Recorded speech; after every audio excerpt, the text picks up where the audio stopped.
First of all, I would like to talk about this peace initiative and the peace accord. How is it implemented in Gaza? And do you think that credibility of President Trump is at stake at the moment, the way situation is unfolding?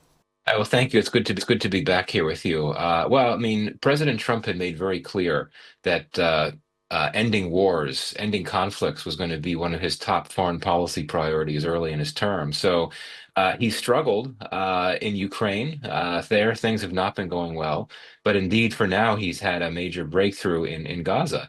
So yes, I think that there's a lot of stake for him, and I don't know if one wants to talk about his credibility in this sense, but I do think that this is a big gamble in the sense that he is his administration has made an effort to end this terrible war, and if the peace process does not pan out, then I think that would certainly be a big blow to him and to his administration for all of the time and efforts.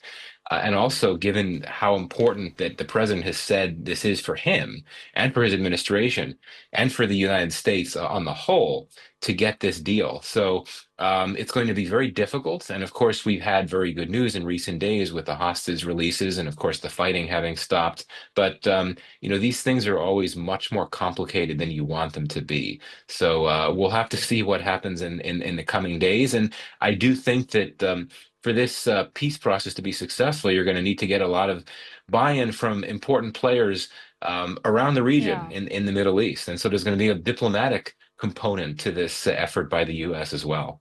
So, in your assessment, can U.S. maintain strategic partnership with the Arab world while continuing its current approach towards Israel?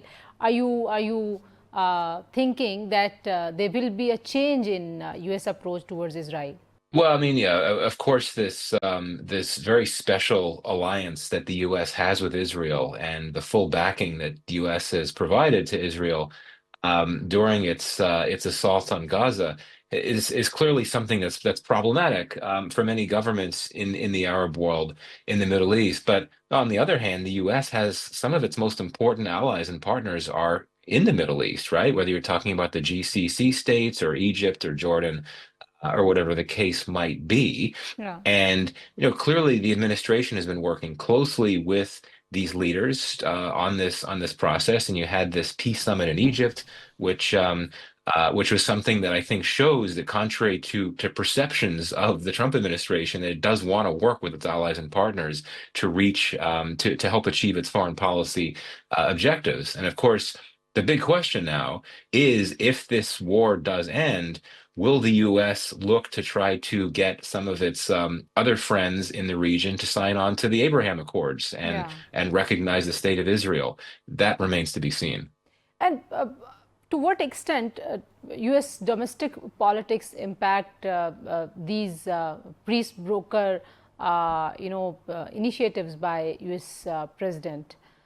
Do you think that internal politics is also playing some role? Lobbies are also playing a major role, or this is only President Trump's way of handling things? Right. I mean, of course, in the United States and so many other places, there's a strong link between domestic politics and lobbying and advocacy and foreign policy.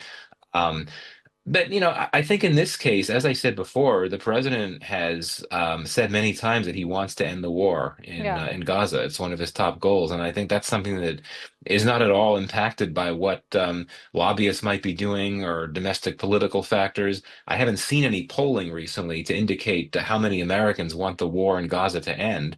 I'd like to hope that it would be a high number, but I really think this is the case of President Trump having an idea in his mind and wanting to stick with it and pursue the objectives associated with it. And he's going to meet Chinese president in coming week.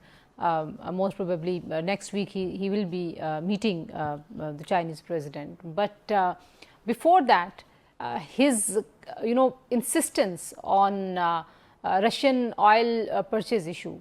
Do you think that he will be successful, in getting some leverage from China also, because he has been saying that India has indicated that they will stop buying oil from Russia. Well, I mean, clearly this gets to the other top foreign policy priority of Trump, and that's to end the war in Ukraine. And indeed, he's trying to pressure Russia with these sanctions on Russian oil and trying to pressure Russia's top oil importers to distance themselves from Russia, to make Russia feel pressure to end its war in Ukraine.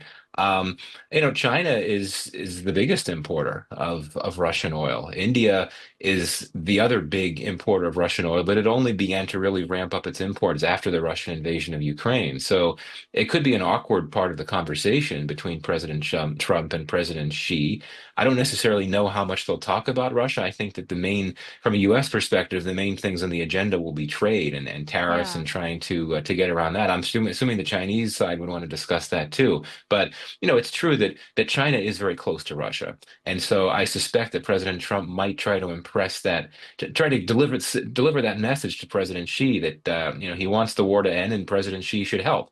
How he would want President Xi to help remains unclear. I do not think that Trump would try to pressure President Xi to reduce its imports of Russian oil. That wouldn't be the way to go about it. But maybe through diplomacy and other efforts, what President Trump would try to ask of President Xi, but that remains to be seen. But as a policy expert and observing the situation inside US, how do you assess that this tariff policy and tariff diplomacy of President Trump has been successful so far?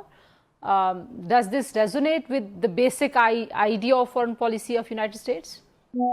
Well, no, it does not resonate with the general idea of U.S. foreign policy in the sense that these tariff policies have been much more hard line and draconian than what is typical for U.S. administrations, even those that are especially tough on trade. And what the Trump administration is doing now even exceeds what it did during its first term when it took a hard line on trade too. But you didn't see these types of tariff wars, and particularly such huge tariffs being imposed on close allies and partners of the U.S. But clearly, this is a case of the second Trump administration's the main lens through which it sees foreign policy is commercial, and that's why the first thing it's going to think about is trade deficits. Where are its biggest trade deficits with what countries? How can it address those? It can address those through getting them to reduce their tariffs.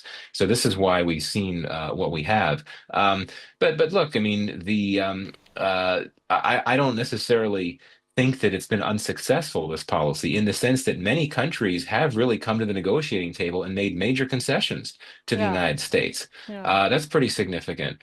And when a number of countries hit with high tariffs, the first thing they did was knock on the White House's door, knock on the door of the administration, and seek talks to bring them down. But there have been some countries, India is one of them, China is another, along with Brazil and some others, that have essentially put their foot down and said, no, there's certain things we're not going to do. But cutting energy ties with Russia, which is in so many ways in the interest of these countries you're referring to. Do you think that that would be a long-term success for U.S.